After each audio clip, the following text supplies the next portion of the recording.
Recently বাংলাদেশে ৯,৯৯৯ টাকার মধ্যে ZTE লঞ্চ করে দিল তাদের ব্লেড A55।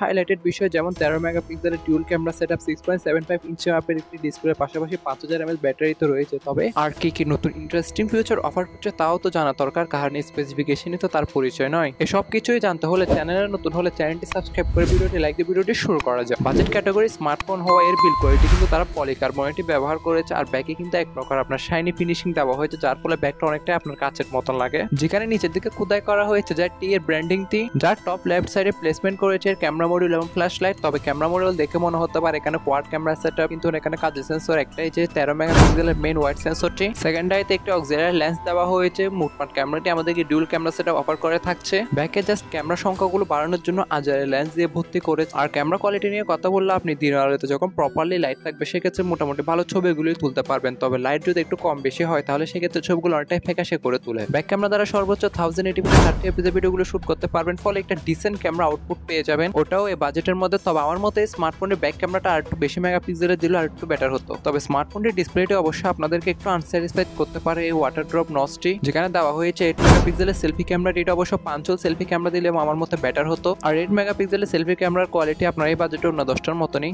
স্মার্টফোনটি ফ্রন্ট আসলেই কিন্তু তাকে 6.75 ইঞ্চি মাপের 19Hz রিফ্রেশ রেট যুক্ত একটি HD+ রেজলিউশনের IPS LCD প্যানেল, যেটা এই প্রাইস পয়েন্টের মধ্যে HD+ অবশ্যই মানানসই। তবে ডিসপ্লেটি পিপিআই ডেন্সিটি হচ্ছে আপনার 260 পিপিআই ডেন্সিটি। তবে এই ক্ষেত্রে পিপিআই ডেন্সিটি আর একটু বেশি হলে আর একটু বেটার হতো। তবে all over display colour quality এই বাজেটে অন্য 10টা থেকে একটু এগিয়ে থাকবে। Out of the box Android 14 এর গো এডিশনের সাথে রান করতে যাচ্ছে স্মার্টফোনে, যার ব্যাক এন্ডে কিন্তু রয়েছে তাদের MyOS 14। যেহেতু এটা আপনার বাজেট ক্যাটাগরির একটা স্মার্টফোন, তাই এর ইউআইতে কিন্তু বাগবালুকের দেখা দিবে, এটাই স্বাভাবিক। তবে আপনাদেরকে র্যাম ম্যানেজমেন্টে এসে একটু প্যারা দিতে পারে, কারণ স্মার্টফোনে যে বেস ভেরিয়েন্টে রয়েছে সেটা হচ্ছে 4GB RAM, 64GB internal storage, এবং যেটা আপার ভেরিয়েন্ট রয়েছে সেটা হচ্ছে 4GB RAM, 128GB internal storage. যেহেতু বর্তমানে 4GB র্যামটা কোনো কাজেরই না, মিনিমাম 6GB র্যাম হওয়া উচিত ছিল এখানে। তাই সেক্ষেত্রে আপনারা যে সার্ফেস ওয়েবগুলো ব্রাউজিং করবেন তাদের যদি লাইট ভার্সন থেকে থাকে সেগুলো ইউজ করার সালা দিব আমি। পাশাপাশি এতে যে চিপসেটটা রয়েছে সেটা তেমন পাওয়ারফুলও না বলতে পারেন, কারণ ব্যাকগ্রাউন্ডে যদি আপনি 5-6টা অ্যাপ একসাথে রেখে প্লে করেন তাহলে স্মার্টফোনটা একটু স্লো হয়ে যায়। কারণ এতে চিপসেট হিসেবে থাকছে ইউনিসকের